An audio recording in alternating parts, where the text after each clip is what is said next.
இந்த சகோதரருடைய கேள்வியை பார்த்தீர்கள். இவர் கேட்கிற கேள்வியோட அடிப்படை என்ன என்று சொன்னால், பள்ளிவாசல்கள் அல்லாஹ்வுடையது, எல்லாமே அல்லாஹ்வுக்காகத்தான் கட்டப்பட்டு இருக்கிறது. அப்படி அல்லாஹ்வுடைய பள்ளியாக இருக்கும் பொழுது சில பள்ளிகளில் நீங்கள் தொழக்கூடாது என்று சொல்கிறீர்கள், இணை கற்பிக்கும் பள்ளியில் தொழக்கூடாது என்று சொல்கிறீர்கள். ஒரு முக்கியமான ஒரு அலுவல் காரணமாக ஒரு இடத்திற்கு போகிறோம், அங்கே இணை கற்பிக்கிற பள்ளி தான் இருக்கிறது, அதில் போய் தொழுதா என்ன? அப்படி அந்த தொழக்கூடாதுன்னு சொல்வதன் மூலமாக நமக்கு அந்த பள்ளிவாசலில் தொழுத ஒரு மன நிறைவு ஏற்படுவதில்லை. இப்படியெல்லாம் ஒரு சில கேள்வியில் கேட்குறார். இதில் ஒரு அடிப்படை நம்ம விளைவிக்கணும். அல்லாஹ்வுடைய பள்ளிவாசல்னு சொன்னால் அது அல்லாஹ்வே ஒரு கட்டடத்தை கட்டி இதான் பள்ளிவாசல்னு தருவது கிடையாது. பள்ளிவாசல் என்பது மனிதர்களாகிய நாம தான் அந்த இடத்த விலை கொடுத்து வாங்குகிறோம் அல்லது அன்பளிப்பாக வாங்குகிறோம். மக்கள்கிட்ட நிதி திரட்டி நாம் தான் அதை கட்டுகிறோம். அந்த பள்ளிவாசலுடைய பராமரிப்பு செலவுகளையும் நாம் தான் பார்க்குறோம். ஒரு வீட்டை ஒரு இடத்தை வாங்கும் பொழுது என்ன வேலைகள்லாம் செய்கிறோமோ அதெல்லாம் செய்து தான் பள்ளிவாசலை உண்டாக்குறோம். அப்போ அல்லாஹ்வே பள்ளிவாசலாக கட்டி நம்ம கையில் தருவது இல்லை, மனிதன் தான் பள்ளிவாசலை உருவாக்குறான். அப்படி மனிதன் உருவாக்குறது அல்லாஹ்வுடைய பள்ளியாக எப்போ ஆகும் என்று சொன்னால், அதுக்கு அல்லாஹ் சில விதிமுறைகளை சொல்லித்தர்றான். பள்ளிவாசல் என்று சொன்னால் இன்னென்ன கண்டிஷன் இருக்கணும், இந்த கண்டிஷன் இல்லைன்னா அது பள்ளிவாசல் கிடையாது அப்படின்னு. அப்போ அல்லாஹ் அங்கீகரித்தா தான் அது பள்ளிவாசல் ஆகும். அந்த கட்டிட அமைப்பை கொண்டு அது பள்ளிவாசலாக ஆக முடியாது. அதில் தொழுகை நடக்கிறது என்பதை கொண்டு பள்ளிவாசலாக ஆக முடியாது. அதுக்கு சில விதிமுறைகளை அல்லாஹ் சொல்கிறான் என்று சொன்னால், அந்த விதிமுறைக்கு உட்பட்டு இருந்தால் தான் அந்த பள்ளிவாசல் என்று நாமளும் ஏற்றுக்கொள்ள வேண்டும். பள்ளிவாசலில் தொழுகிற சிறப்புன்னு தானே போய் தொழ ஆசைப்படுறீங்க. அப்போ பள்ளிவாசல் என்பதற்கு ஒரு எதுவும் இலக்கணம் இருக்கா? எப்படி வேணாலும் இருக்கலாமா? ஒரு இலக்கணம் இருக்கணும்ல. மனிதன் தான் அதை கட்டுக்கிறான். மனிதன் கட்டிய பிறகு அது அல்லாஹ்வுடைய பள்ளின்னு ஆக வேண்டியதாக இருந்தால் அதுக்கு உள்ள விஷயங்கள் என்ன என்னும்போது, இந்த விதியை 9வது அத்தியாயத்தில் 107, 108 வசனத்தில் அல்லாஹ் சொல்லி காட்டுகிறான். என்ன சொல்கிறான்னு கேட்டால், இது குறித்து விரிவாகவும் முகநூல்ல நேரலையில் நாம் போட்டிருக்கிறோம். வல்லதி நத்தகது மஸ்ஜிதல் நிராரன், சில பேர் ஒரு மஸ்ஜிதை ஒரு பள்ளிவாசலை எழுப்புகிறார்கள். எழுப்பும்போது பள்ளிவாசல் தான் எழுப்புகிறாங்க. அந்த பள்ளிவாசல் எதற்காக எழுப்புகிறார்கள் என்று கேட்டால், நிராரன், தீங்கிழைப்பதற்காக. தீங்கிழைக்கிறதுனா பிற மக்களுக்கு, சமுதாயத்திற்கு, முஸ்லிம்களுக்கு தீங்கிழைப்பதற்காக அந்த பள்ளிவாசலை கட்டுகிறார்கள். ஒன்று தீங்கிழைத்தல், இரண்டாவது குஃப்ரன், இறை நிராகரிப்புக்காக, அது ஷிர்கில் சேர்ந்துடும். அப்போ அல்லாஹ்வுக்கு இணை கற்பிப்பதற்காக வேண்டி ஒரு பள்ளிவாசலை உருவாக்குகிறார்கள். தஃப்ரீகன் பைனல் மூமினின், அந்த பள்ளிவாசல்லே என்ன செய்கிறதுனா மூமின்களுக்கு மத்தியில் பிரித்தாழ்வது.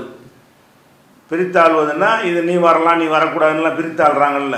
அல்லாஹ்வுடைய பள்ளிவாசல்னு சொல்லும் பொழுது யார் வரணும் யார் வரக்கூடாதுங்கிற முடிவை மனுஷன் எடுக்கவே கூடாது, அல்லாஹ் தான் எடுக்கணும். அல்லாஹ் பர்மிஷன் கொடுத்துட்டான்.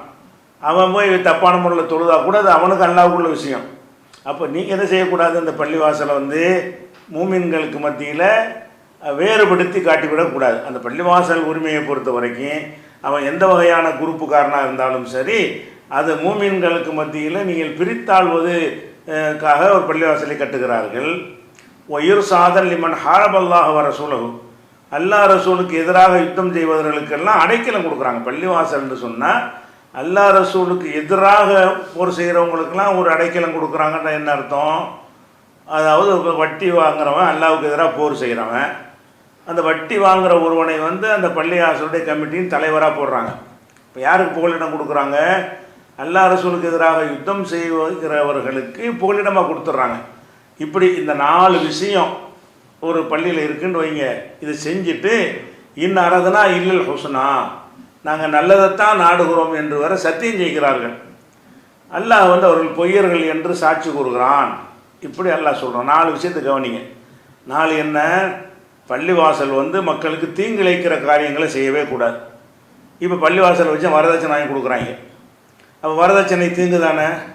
அந்த தீங்கான காரியம் வந்து எங்கே வச்சு நடத்தப்படுகிறது? பள்ளியில் நடத்தப்படுகிறது. அப்புறம் குஃப்ரன், இறை மறுப்பு மௌலுது பார்த்தியான்னு என்ன செய்கிறாங்க? அல்லாஹ்வுக்கு பிடிக்காத விஷயங்களை எல்லாம் வந்து அதை செய்கிறார்கள். அப்புறம் மூமின்களுக்கு மத்தியில் பாரபட்சம் காட்டுகிறார்கள். பாரபட்சம் என்றால் என்ன? அதிகமான பள்ளிவாசல் வந்து இவன் வரக்கூடாது அவன் வரக்கூடாதுன்னு எழுதி போட்டிருப்பாங்க. உனக்கு உரிமை இல்லை, உனக்கு உரிமை. உலகத்தில் அத்தனை முஸ்லீமுக்கும் அதில் வந்து என்ன இருக்கிறது? நிர்வகிக்கிற உரிமை உங்களுக்கு இருந்தாலும் வந்து தொழுகிற உரிமை எல்லாத்துக்கும் இருக்கிறது. அதை வந்து மறுக்கிறாங்க. அதுக்கப்புறம் அல்லாஹ் ரசூலுக்கு எதிரானவர்கள்லாம் தூக்கி தலையில் தூக்கி கொண்டாடுறாங்க பள்ளிவாசலில். இந்த 4 தன்மையை சொல்லிவிட்டு லா தகும் ஃபீஹி அபதா, இதில் ஒருபோதும் நீ வந்து என்ன செய்யக்கூடாது? தொழக்கூடாது முகமதே. இது மாதிரியான ஒரு பள்ளியில் ஒருபோதும் தொழக்கூடாது. இதைத்தான் இப்போ நம்ம என்ன கவனிக்கணும்? இந்த 4 அம்சம் 1-2 அம்சம் இருந்தால் இல்லை. எந்த பள்ளியாக இருந்தாலும் ஏதாச்சும் சில தவறுகள் இருக்க தான் செய்யும். ஒரு மௌலுது மட்டும் ஒரு சிறுக்கு வச்சுக்கிட்டு இருக்கிறான். அந்த சிறுக்கு வைக்கக்கூடாதுங்கிறது தனி விஷயம். ஆனால் அது பள்ளிவாசலாக இல்லைன்னு எப்போ ஆகும்னு கேட்டால் இந்த 4ம் சேர்ந்து இருக்கணும். 4 என்ன? லீரா இருக்கு, தீங்கிழைக்கணும், குஃபுர் இருக்கணும், மூமின்களுக்கு மத்தியில் வந்து வேறுபடுத்தி காட்ட பாரபட்சம் காட்டணும், அதுக்கப்புறம் அல்லாஹ் ரசூலுக்கு எதிரானவர்களுக்கு அடைக்கலம் கொடுக்கணும். இது எல்லாத்தையும் ஒரு சேர செஞ்சாங்கன்னு சொன்னால் அப்புறம் எங்கே அது பள்ளிவாசல் இருக்குது? யார் வரணும் யார் வரக்கூடாதுங்கிற அவன் முடிவு எடுக்கிறான்னு சொன்னால் அப்போ அல்லாஹ்வுடைய இல்லம்ங்கிறது எங்கே இருக்குது? அது மாதிரியாக வந்து விடுகிறது. அல்லாஹ்வுடைய பள்ளியே மக்களுக்கு தீங்கிழைக்குதுன்னா மக்களுக்கு ஒரு எஜமானுடைய இடம், அவனுடைய இடமே மக்களுக்கு தீங்கிழைக்குமா இருந்தால் எப்படி அவனுடைய இடமா இருக்க முடியும்? இப்படி அல்லாஹ் என்ன செய்யறான்னா ஒன்றுக்கே அல்லாஹ் வந்து நிராகரிச்சு விடலாம், அது நியாயம் இருக்குது. அல்லாஹ் கொஞ்சம் இன்னும் கொஞ்சம் இறக்கம் மட்டும் என்ன செய்கிறான்னு கேட்டால் 4 தன்மை இருந்தால் அது மாதிரி செய்யாதீங்க அப்படின்னு அல்லாஹ் சொல்கிறான். அப்போ நம்ம அந்த பள்ளிவாசல் வந்து இணை கற்பிக்கிற பள்ளியில் தொழக்கூடாதுன்னு நம்ம சொல்லலை. அப்படி நம்ம நிலைப்பாடு இல்லை.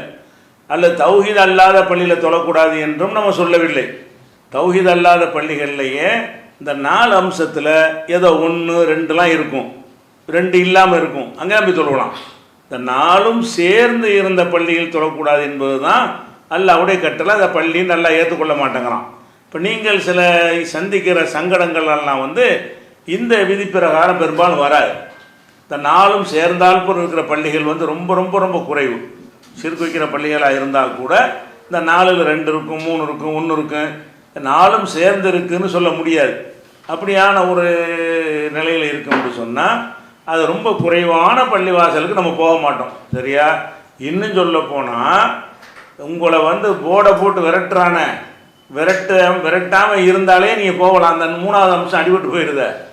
போர்டை பண்ணி வராத, நீ அவன் வராதன்னு சொல்லி போர்டு போட்டு விரட்டினாங்கன்னு சொன்னால் அப்போ நீங்கள் போக முடியாது. நீங்கள் ஆசைப்பட்டாலும் போக முடியாது. அப்போ ஒரு பள்ளிவாசலில் வந்து அந்த மாதிரிலாம் அழைப்பு இன்னார் தான் வரணும், இன்னார் வரக்கூடாது என்றெல்லாம் போடலைன்னு சொன்னால் எல்லோரும் வாங்கப்பா, யார் இறந்தாலும் அடக்கம் பண்ணிட்டு போங்க, யார் வேண்டாலும் தொழுதுட்டு போங்க, இது அல்லாஹ்வுடைய இடம் அப்படின்னு சொல்வார்களே. ஆனால் அங்கே தான் நீங்கள் போக முடியும். அப்படி சொல்லிட்டாங்கன்னு சொன்னால் 4 இல்லை தானே, இந்த 3வது இல்லாமல் போயிடுத, எல்லோரும் வரலாங்கிறாங்களே. அப்போ வந்து அந்த பள்ளியில் ஷிர்க் வைத்தால் மட்டும் இருந்தால் போகக்கூடாதுன்னு கிடையாது. ஷிர்க்கும் இருக்கணும், தீங்கிழைத்தல் இருக்கணும், மூமின்களுக்கு மத்தியில் வேறுபடுத்தி காட்டக்கூடிய தன்மை அந்த பள்ளிவாசல் உரிமையில் இந்த மூமினுக்கு உரிமை இருக்குது, இந்த மூமினுக்கு உரிமை இல்லை என்று அது சொல்லக்கூடிய தன்மை இருக்கணும். அல்லாஹ் ரசூலுக்கு எதிராக உள்ளவங்களுக்கெல்லாம் முக்கியத்துவம் கொடுத்து என்ன செய்கிறது? அந்த பள்ளி நிர்வாகத்தை ஒப்படைக்கிறது, அவங்களுக்கு புகலிடம் கொடுக்கறது. இப்படி இருந்துச்சுன்னு சொன்னால் தொழாதேங்கிறது நம்மளாக கண்டுபிடிச்ச கண்டுபிடிப்பு இல்லை, இது அல்லாஹ் சொன்னது. அதே நேரத்தில் நீங்கள் சந்திக்கிற பிரச்சனைலாம் என்னென்னு கேட்டால் தௌஹீது பள்ளிவாசல் தான் தொழணும்னு உங்களுக்கு அந்த கான்செப்டில் உட்காந்துருக்குது. அதனால பள்ளி வேறு பள்ளி இல்லைன்னு நீங்கள் நினைக்கிறீங்க. அப்படி சட்டம் கிடையாது. தௌஹீத் பள்ளியிலையும் தொழுவலாம், தௌஹீத் இல்லாத பள்ளியும் தொழுவலாம், அந்த சிறுக்கு வைக்கிற ஒரு பள்ளியிலையும் போய் தொழுவலாம். அந்த இமாமத்தான் பின்பற்றி தொழக்கூடாது. அவர் சிறுக்கு வச்சாருன்னு சொன்னால் தனியாக போய் என்ன செய்யலாம்? அந்த பள்ளியில் தனியாகவோ நாம் ஒரு தனி ஜமாத்தாக வைத்து கூட தொழுது கொள்ளலாம். அதுக்கெலாம் தடை இல்லை. எப்போ தடையாகும்? 4ம் சேர்ந்துருந்தால் தான் தடையாகும். இந்த 4ம் சேர்ந்துருக்கிற பள்ளிவாசல்கள் வந்து ரொம்ப ரொம்ப விரல் விட்டு எண்ணிடலாம். விரல் விட்டு எண்ணக்கூடிய அளவில் தான் இருக்கும். மீது உள்ள பள்ளிகள்லாம் நீங்கள் தாராளமாக தொழுவோனா ஒரு பஞ்சாயத்தும் கிடையாது. இது வந்து தொழக்கூடாத பள்ளிவாசல் உண்டா என்ற ஒரு தலைப்பில் நம்முடைய இணையதளத்தில் ஆர்டிக்கல் இருக்கிறது, வீடியோ இருக்கிறது. அதுகளை பார்த்து என்ன செய்யுங்க, கூடுதல் விவரத்தை நீங்கள் தெரிஞ்சுக்கிறங்க.